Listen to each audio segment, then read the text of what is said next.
Welcome back to the channel, Christ family, where I story tell my experience with God. Today's video, I want to get into about the goodness of God.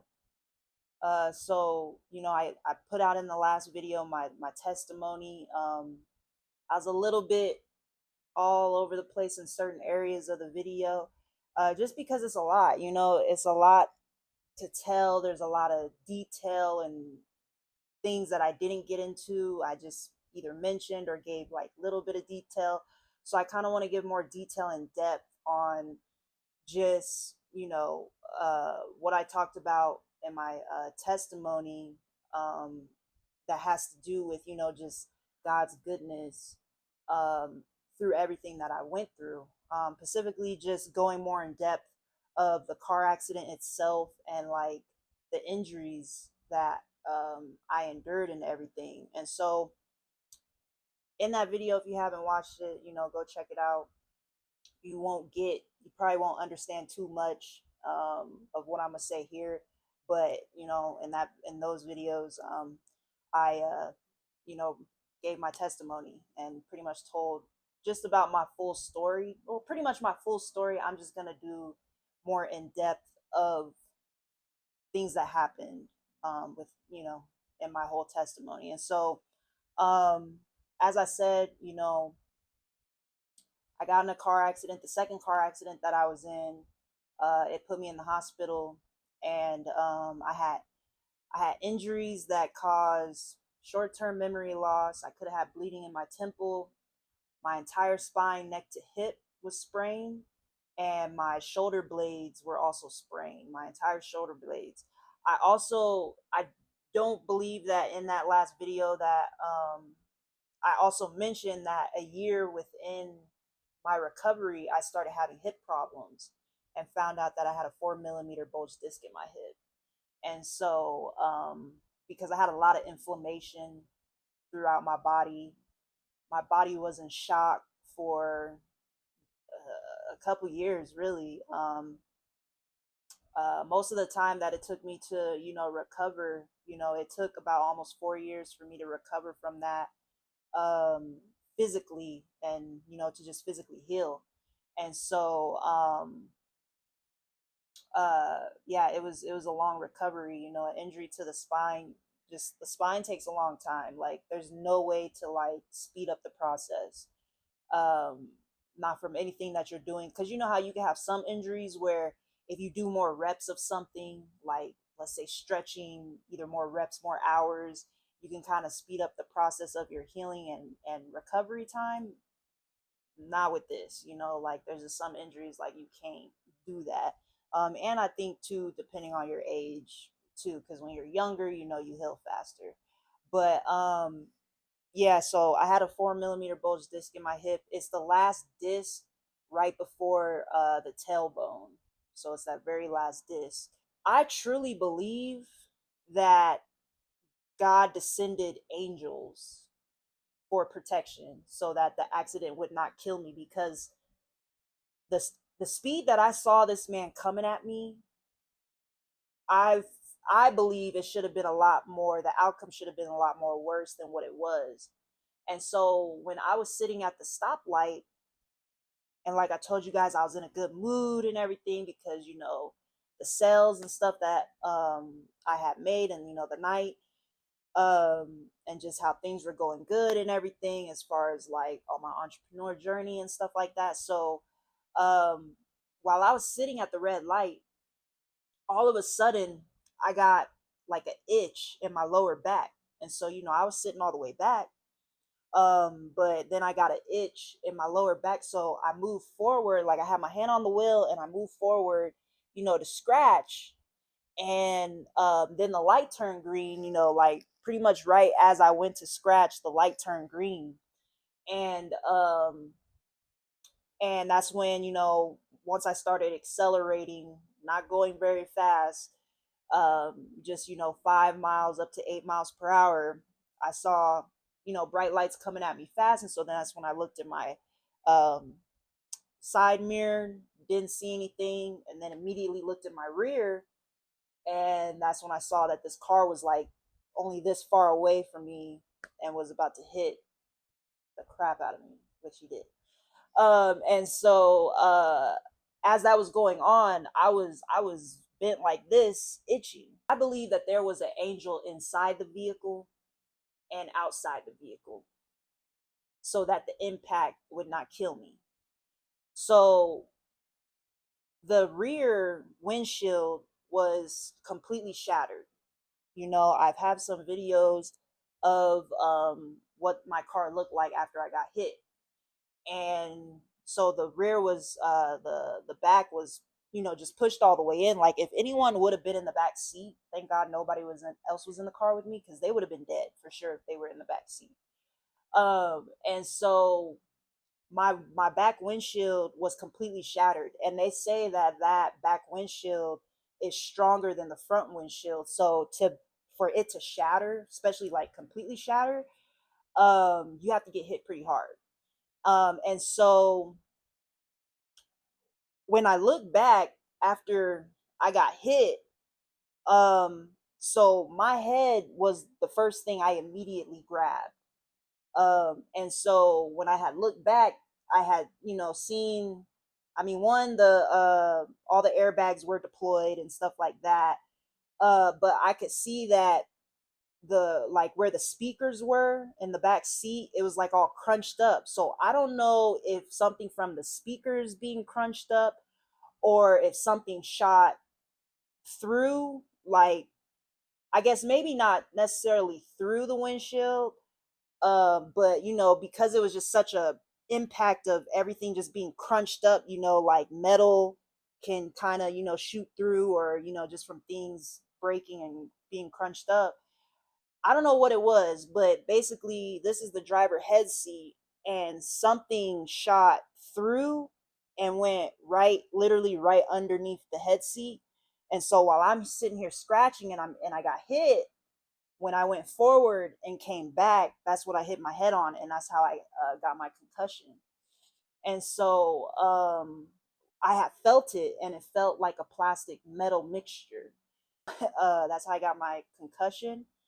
Um, but when I really thought about it, you know, I think, like I said, God descended angels to protect me, because if I would have been sitting all the way back, whatever would have shot through would have slit my neck, and then you have like internal bleeding, and you have a lot of veins here in your neck, and so a really bad cut, a deep cut, pretty much can cost you your life. Or even if something just penetrates, right there, you can drown in your own blood. When I went to the hospital, I also mentioned to you guys how, because my dad showed up belligerently drunk to the hospital, I became a unwanted patient, uh, which is crazy. The devil was just really at work that night. They never ran any test on me, no CAT scans, no X-rays, no nothing, just no treatment, to look for things like internal bleeding. And so the fact that my concussion could have caused internal bleeding, there was a chance that that could have been going on. So basically, the hospital would have just let me die. Like they just would have let me die for something that's out of my control. And then the fact that they never took my weight and height, they gave me the wrong dosage of the medicine that they did give me. I can't remember what it was, but basically my doctor said the type of medication that it was, because they didn't give me the right dosage, um it could have caused eternal bleeding in my head. And so that happening, and then not knowing how long to stay up because I had a concussion, like I tried to stay up as long as I could, but I just I eventually fell asleep. My mom, at the time, I had just moved back home from college, and so I was staying in the basement. And my mom was doing something in the kitchen, and the kitchen is just like right above where the bedroom is in the basement. And I don't know what she dropped. Even when I asked her, she didn't know. But whatever she dropped, it was really hard, heavy, and just loud. Like it was so loud, it woke me up, but it it like it made me feel like I was reliving the car accident again. But I felt myself going into a very deep sleep that I've never felt before. Like, you know, when you sleep real good and you was in a deep sleep, you know, um, this was a different type of deep sleep. This was, you are falling into a coma type of, like, for real. Like, I've never, like, I didn't have, you know, any dreams. I didn't see a white light or nothing like that. Like, it was really just how when you're not dreaming, it's just, I guess, dark or whatever, you know. Like, I didn't feel my soul come out of my body or nothing like that. I just felt myself sinking into a very deep sleep, like a very, very deep sleep. um and so the reason I want to talk about God's goodness through, you know, all of that in that situation was, you know, because the enemy, he doesn't know everything. He's not God. He is not all knowing, you know. He goes to God and asks for permission to, like, touch people, right? Like, we've even heard it in the Bible. And so, you know, God, he gave him the permission to touch me, but, you know, the devil, he don't have mercy. So anytime he get permission to touch somebody, it's going to be to take you out. It's going to be death. He trying to kill you, because the quicker he can get you in hell, the quicker, you know, you know, and you're in your sin, the, you know, the quicker you won't be redeemed. You know, there's no turning back from that once you're gone, you know. And so he's not all knowing.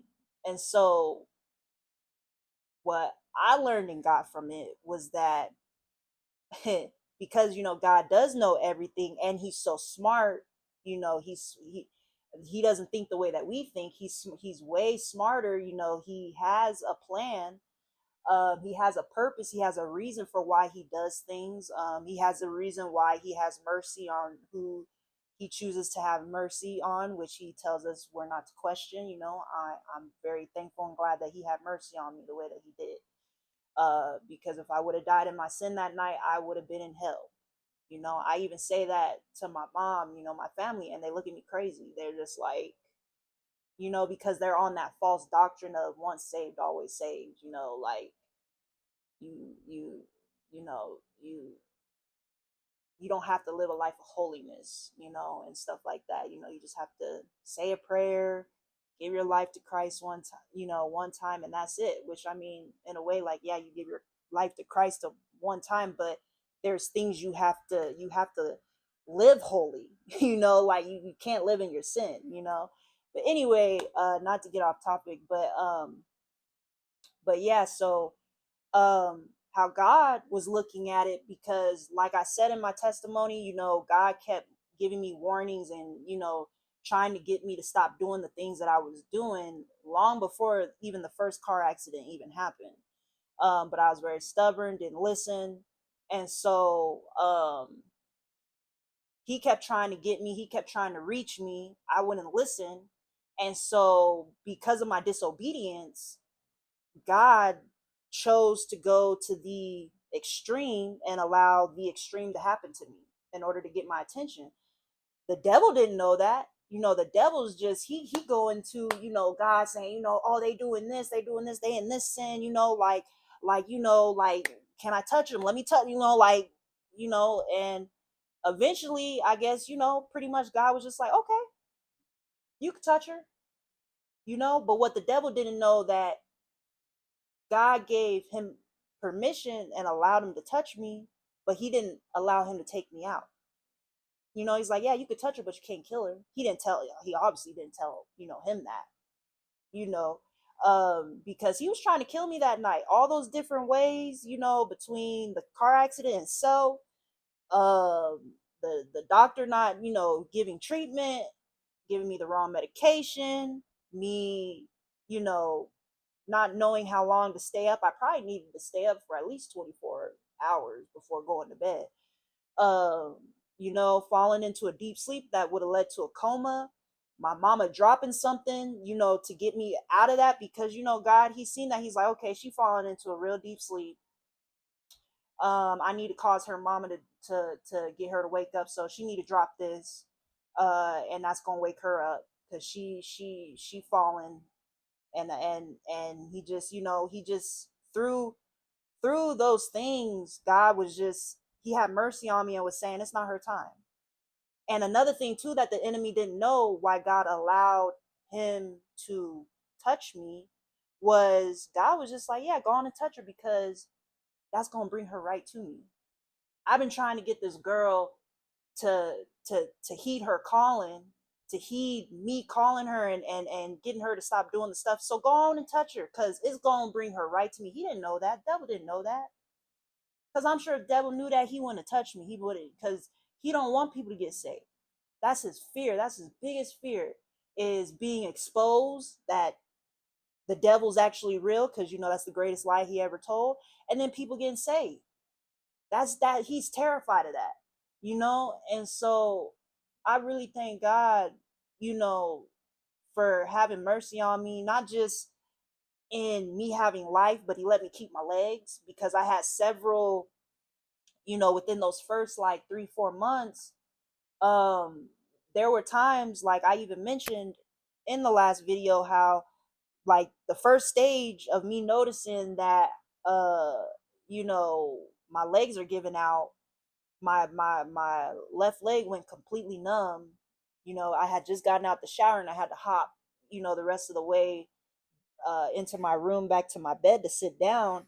But I had that happen multiple times. I would just be laying on the couch, just sitting on the couch, and my entire foot, or my all my toes would go numb, or a section of my leg would go completely numb, or the whole leg. Sometimes it was in sections, sometimes it was the whole leg and foot. Um, and sometimes it was just different body parts. And so it was getting to a point where, I was just like, dang, am I gonna wake up one day and just not be able to walk? And God really does give you what you can handle, because I wouldn't have been able to handle that. Like, I wouldn't. But the point of the matter is that what happened to me happens to people every day, and there's people who God decided not to have mercy on. There's people who died in their sin and they're in hell now. There's people who don't have their legs, or they're paralyzed from the neck down, and so I'm very grateful for his mercy and his goodness that he had with me. I'm no one special. I'm no one special. I'll be the first to say I'm no one special. I am in agreement that I deserve to have died that night if that would have been God's outcome for me. We all are not worthy of his gift of heaven and his gift of salvation and redemption. We really aren't.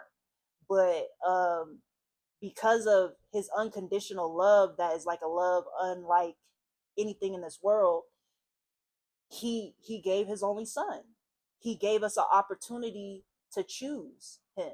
And that's what he did for me. He gave me a second chance. And so it's just crazy. But the devil was really trying to take me out that night. Like, he, in so many different ways, he was trying to take me out that night. And I just seen the different ways, as I went through my healing process. And I feel like I wouldn't say healing, but it's still going to take me some time to really realize what this accident, had has done to me, how it's strengthened me, how it's grown me, because I'm still growing, I'm still learning. It's still a lot of things I've, even to this day, I'm still experiencing with God. And I'm just very grateful. I'm very, very grateful that he had mercy on me. Even if I didn't have my legs and stuff like that, just to have life, just to have a second chance to do things right, I would be happy.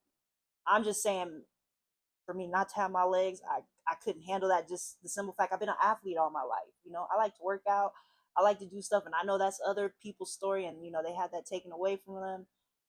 But that's just a burden I don't think I personally could take on, and maybe God just needed me to have my legs for a reason, with, whatever he needs me to do it. But either way, just, I'm grateful. I'm not special in any way. I'm just grateful. But another thing I did also want to talk about that I had mentioned in my testimony was how you know, they wanted to put me on opioids and stuff like that, and I didn't want to be put on that, because that would have just straight ruined my life. Um, so instead, you know, I did let them put me on a muscle relaxer, and then I had nerve damage medication. But to help my pain, because that stuff really don't really help your pain. Um, it just helps the triggers of spasms and my nerve damage. You know, if you know it, it's kind of hard to explain. What, you know, you get a tingling, and then sometimes like that causes like a spasm too and stuff, and like swelling, or numbness and stuff like that. And so my alternative was marijuana. I used marijuana, and but I used it in such a way where it it it became like I was addicted to it in the sense of I was dependent on it. I was dependent on it for my anxiety, my mild PTSD, my depression, my pain levels that I was going through. Um, it got real bad because I went a week without um, smoking. No, I went a week before even going to smoking, and I was just being on those medications, you know, the spasm and nerve, and just my pain levels. It was just so unbearable that I was just like, I got to take some, but I'm not doing opioids. I'm just not going to do it. And so I started smoking weed, and it just got to a point where, you know, the it was bad to the point where it was just like, as long in the beginning stages, as long as my eyes were open, I was high. And my thing was I would try to get as high as I could get, because the depression that I was put in was, you know, one, you know, you think that it can't happen to you until it happens to you, you know, because it felt like a straight movie when this happened. And then, you know, family and friends not being there for you, you know, like you truly just going through this alone. Um, and Just really God was the only person, you know, there for me. And so just going through that, and then on top of everything that you've been working on the last year and a half, almost 2 years, where you're starting to see traction, you know, in your business, you're starting to see, you know, things just grow and elevate, you know, like you're growing. You're even getting some money from what you're doing. You know, it's not a lot, but you're getting some type of return in your investment, and you're just slowly starting to go up just to go back down. You know, like just to lose everything basically. Um, and so that caused me to have a lot of depression, and like when I would try to just be sober, it drove me crazy. Just being in my thoughts, because you got to understand, like, I wasn't saved. I didn't know what was going on. I didn't know God. I didn't know why this had happened to me.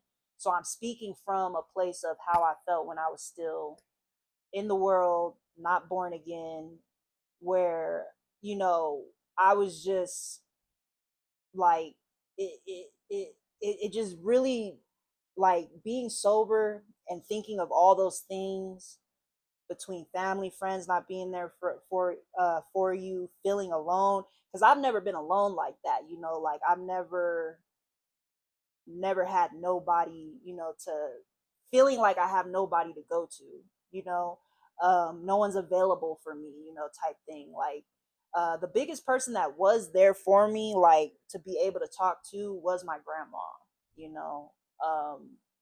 When I had started to, you know, live with her, because at some point I had to separate from my mom and her new husband at the time, but that's a whole different story. But for another time. But I was just, it really put me in a bad depression. Like it was really bad, to the point where, you know, I joke around and I say like, oh, you know, I would just get so high to where, you know, I go to outer space and just see the moon and stars, and I kick it up with, you know, aliens or little descendants or whatever, you know, just joking around, you know, just being silly.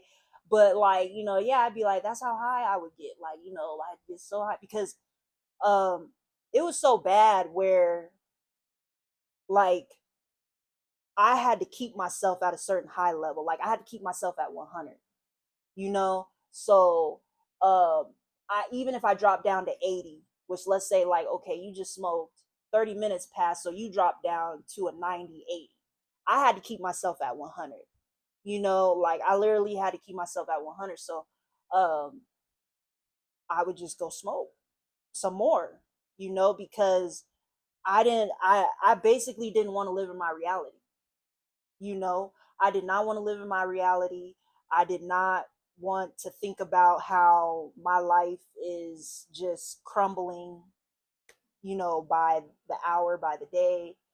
And the only thing positive that I told myself through this multiple times, even while I'd be smoking, multiple times, was that because people who are like on the outside looking in, they see and feel and think like, you're throwing your life away, and you have so much potential type stuff, and you just throwing your life away, and stuff like that.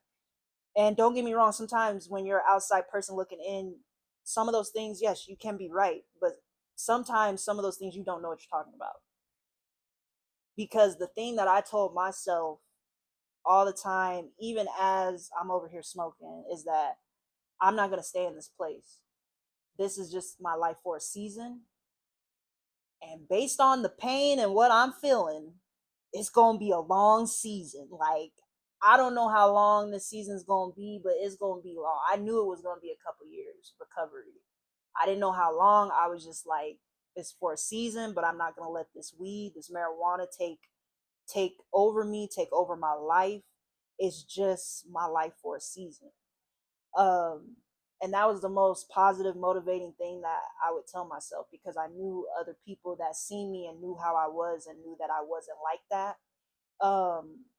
They just, you see a different person, and rightfully so. You When you go through something as bad as that, you're gonna see a different person.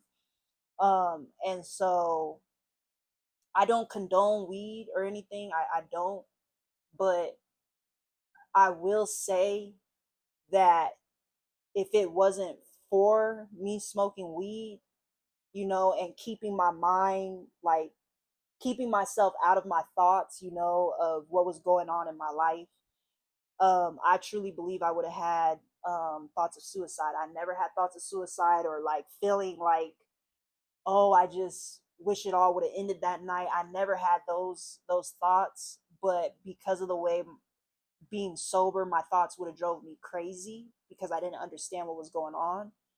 I there's a good high chance that I would have opened up a door to the spirit of suicide, spirit of death, because that all that stuff is demons. At the end of the day, that's a demon. Um, but I just kept myself high, like high, like I was getting like so high, like you know, those of you that have smoked, when you roll a joint or a blunt, you want to keep your doobies, right? There were no doobies for me.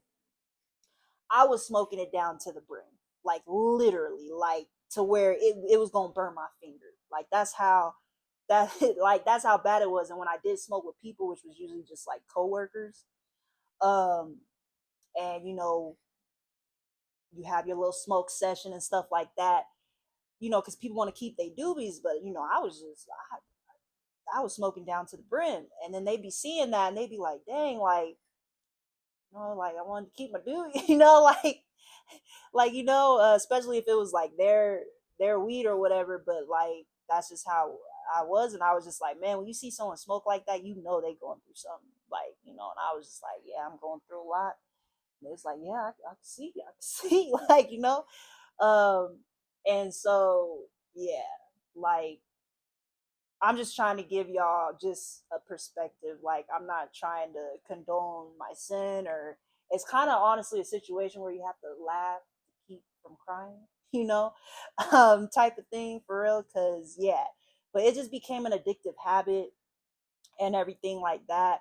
But it got to the point because I wasn't used to that. Like I said in my last video, I'm used to using, playing basketball, doing some type of fitness activity to relieve my stress. When I'm stressed, when I'm upset, when I'm angry, and I couldn't do that. Like there were so many times I wanted to punch the wall. Um, but I couldn't even do that. I couldn't even get angry to a certain amount because I was like, this is just gonna prolong my healing. My shoulders are met. You can't really throw a punch. Like, because if I were to do that, I'm just gonna cause a spasm. Like it's already spasming on its own. It's one thing, okay, now you're gonna trigger the spasm. Like because the spasms were so bad, like they were just so bad it could make your body just curl up to where you just have to wait for it to pass. You can't move. It was terrible. It's the worst pain I ever felt. Like the absolute worst pain. And so, but because I'm used to being an athlete, and that's how I would relieve my stress, and I couldn't do that for a season. It was terrible. I hated it. Like I hated it so much. Like I would be smoking. There'd be times where I would be smoking and then I just start crying because I'm like, dude, I don't want to live like this no more. I don't want to do this no more. And I just started crying out to God. I'm like, God, I don't want to be dependent on weed no more. I don't want to feel like this no more, and I would hate it, and it just became so addictive where it was just like I couldn't have self control at some point. I would try not to buy weed, but I also worked, like I said, in the industry at one point, so that didn't help, because like you're constantly around it, and so I just there'd be times I didn't want to spend my money on it, and I would end up spending money because I spent a lot of money, um, for that season of that addiction. But yeah, it was just becoming very like heartbreaking and just like I just don't want to be here. Like I don't want to be doing this, but I'm feeling like I have to do it because I don't want to be put on opioids. That would have been way worse. That would have been way worse. Trying to get off of that. And so the more and more I just kept crying out to God and asking Him, like, Lord, I don't want this. Um, God, like, at first, like, I got some form of deliverance, literally.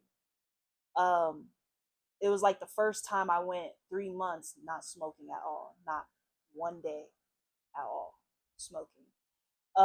And then I had fallen back into it, but then and then I cried out, cried out, cried out. And then there was a time where I went like, I think almost 6 months. It was like it was a little longer than the first time. And, I was just crying out to God, but this time it was different, because this was like, I don't know, maybe 2.5 years into my recovery or something like that. Um, because I hated it so much. Like there would be times where I just bought weed, like I bought an eighth. I could smoke one joint or one blunt from it, but because I hated it so much and I didn't want to live like that, there were several times I would take my weed and I would throw it down the toilet and flush it. But then because I had that addictive, like addictive, action, or just, it just became addicted. I could only go like 2-3 days and then I'd have to go get more weed. And then I'm spending even more money because it's like I just threw away like not even half of an eighth, like, but that's how much I hated it. And like, and I would be crying out to God, and God, I think He just really saw like, okay, she really doesn't want this, like she doesn't she doesn't want to keep doing this. I was literally throwing weed in the toilet. I even threw weed down a drain, like outside, because I was just like, I don't want to live like this no more. I don't want it no more. I don't want to be like this. Because like I said, the one positive thing I told myself was I don't want to live like this. I don't want this to overtake my life and to be this hippie, you know. I'm an athlete. I work out. I get my endorphins from natural sources, okay? Like that's what I'm used to, but now I'm getting it from marijuana. I'm getting it from a substance, and I hated it. And so the second time when I got like a deliverance from it, it felt different because um it felt different because I felt like I had a strength to overcome and say no, and that's why I was able to have it last so long. And I truly felt like I was delivered, like I felt this power that I had and strength to not fall, literally to not fall. And some of y'all know what I'm talking about. And I went back to my own vomit, like how the scripture says. Like I literally went back to my own vomit, and it was like I had true deliverance, but I willfully chose to go back to my own vomit. It wasn't, oh, I wasn't strong enough. Like, no, God literally gave me strength to say no and to overcome. But I willfully fell back into my own vomit. And I felt like God kind of gave me a little punishment. Like, you know how like your parents can punish you for like, well, you chose to do wrong, so you know you're grounded or something like that. Yeah, it was like something like that with God, where he literally he let me feel it.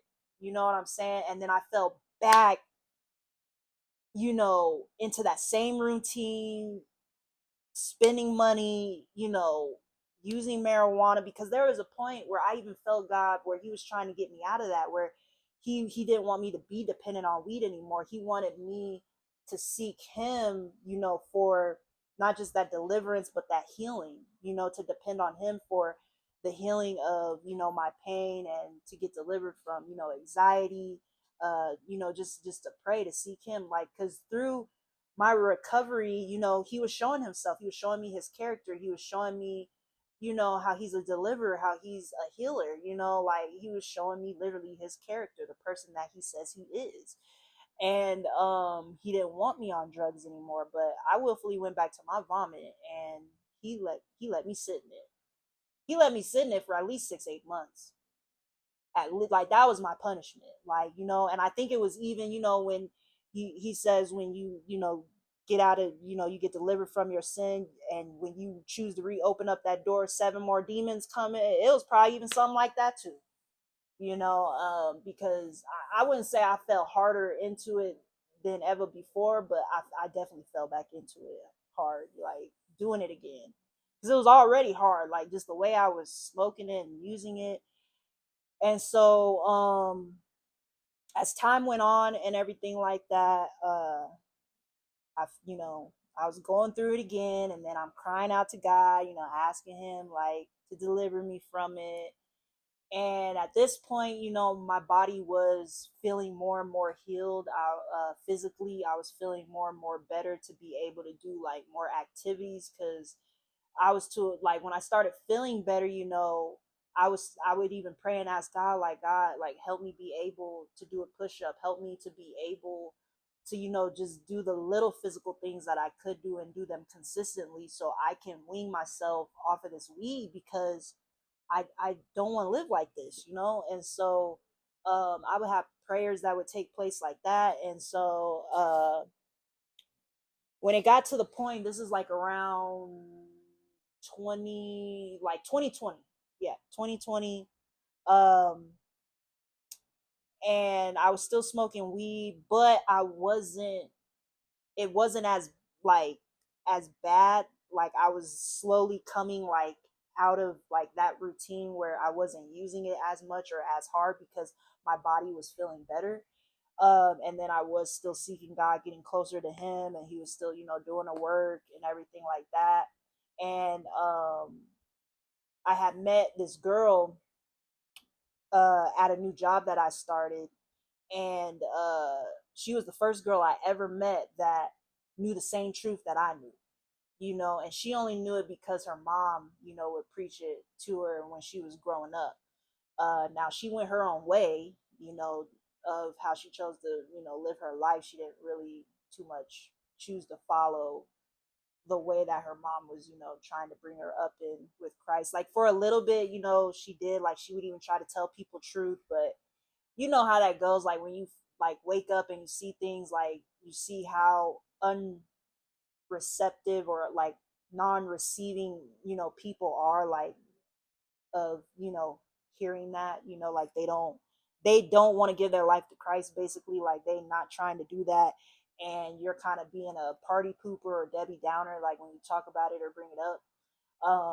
You just see a lot of people reject God, and it's sad, and can be hurtful too, even when it's not your own family, because it's just like, the truth, the goodness of God, you know how it really is, and you just want other people to experience it, but you got to learn how to shake the dust off your feet and keep pushing, like Jesus told us.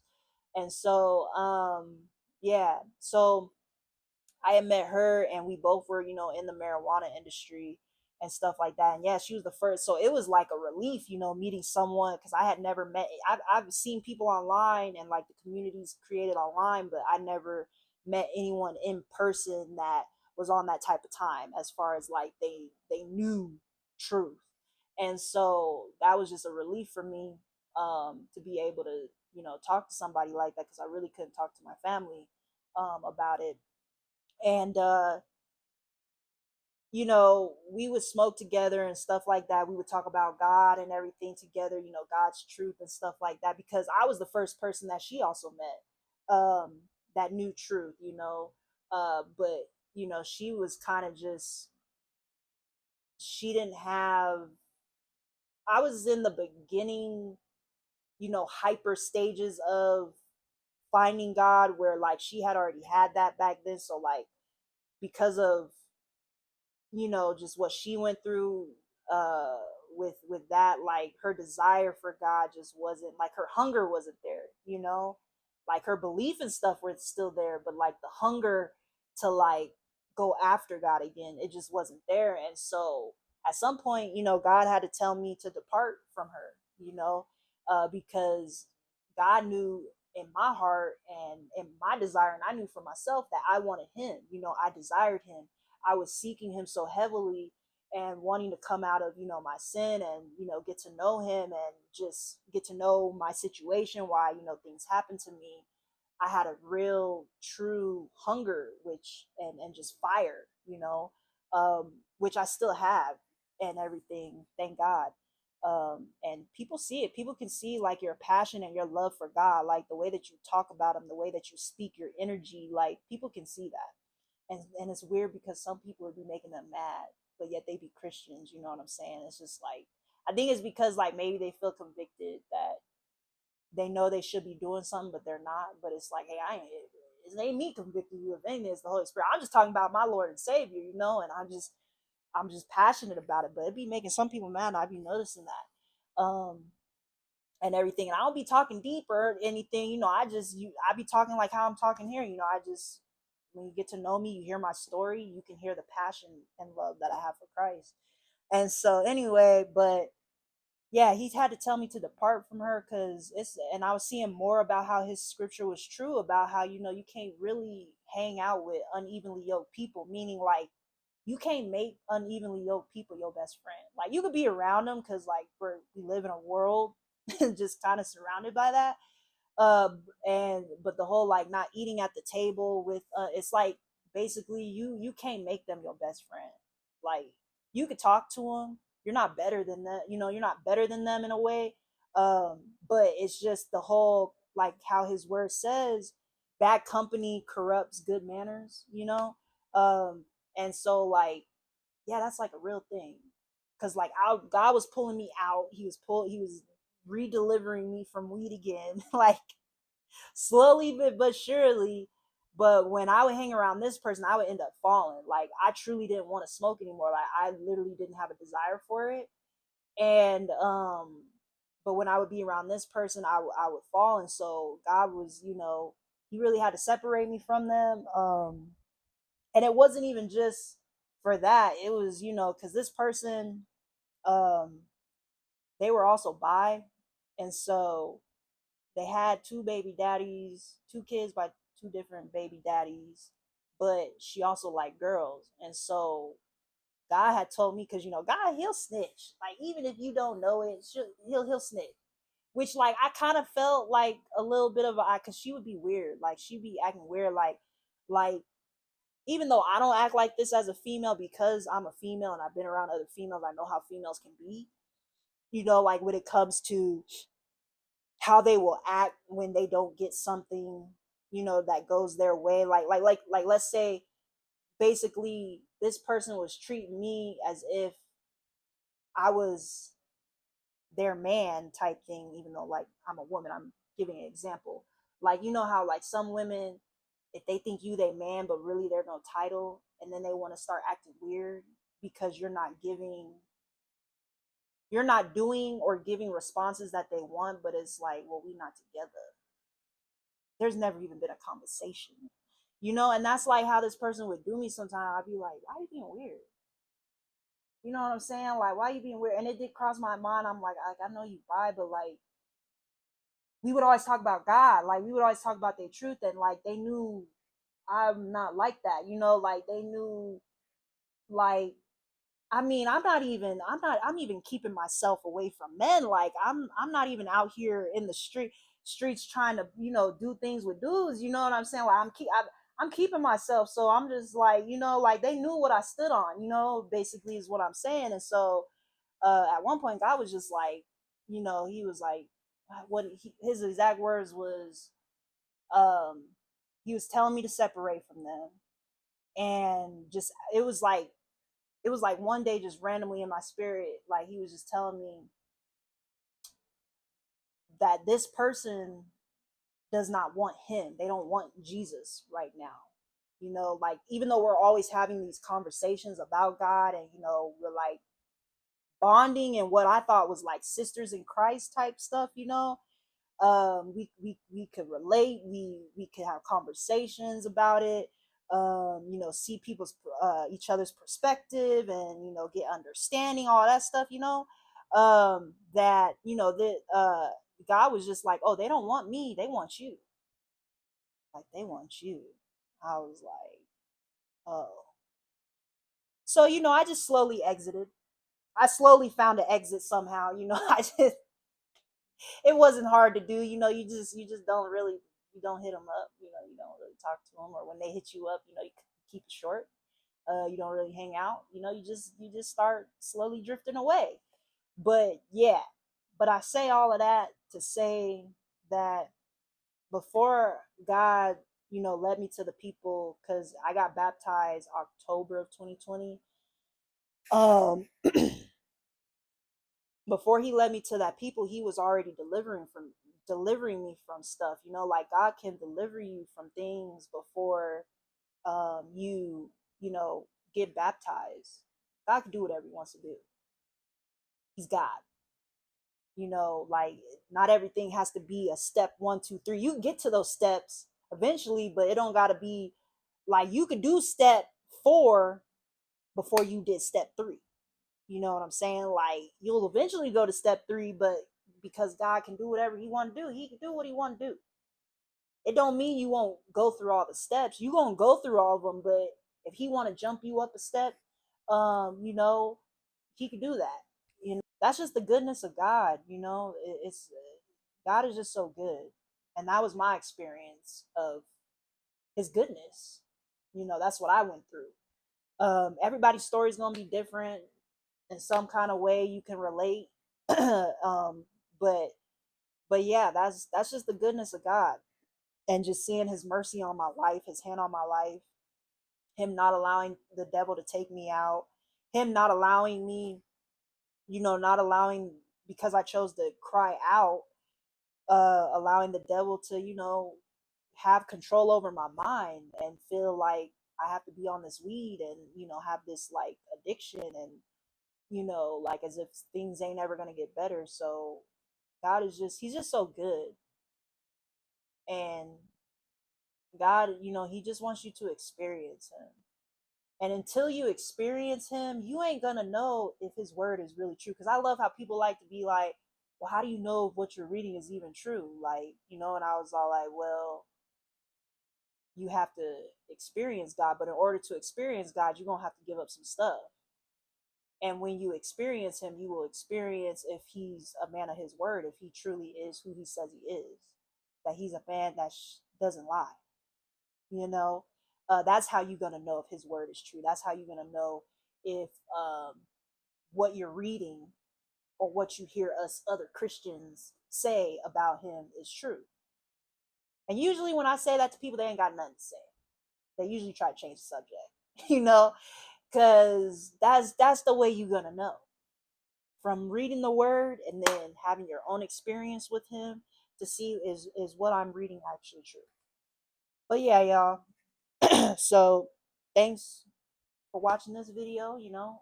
I know I could talk a lot sometimes. You either are gonna enjoy it or not, you know. But but yeah. So I hope that helps somebody. I mean, I just hope my storytelling is, helping people. Just make sure you like, comment, and describe, and let me know what experiences you have had, or how me telling my story is helping you, currently in your walk or in your perspective and understanding, of Christ. Just let me know. I love to hear it. Uh, so yeah, but thank y'all for just tuning in, and I'll see y'all on the next video.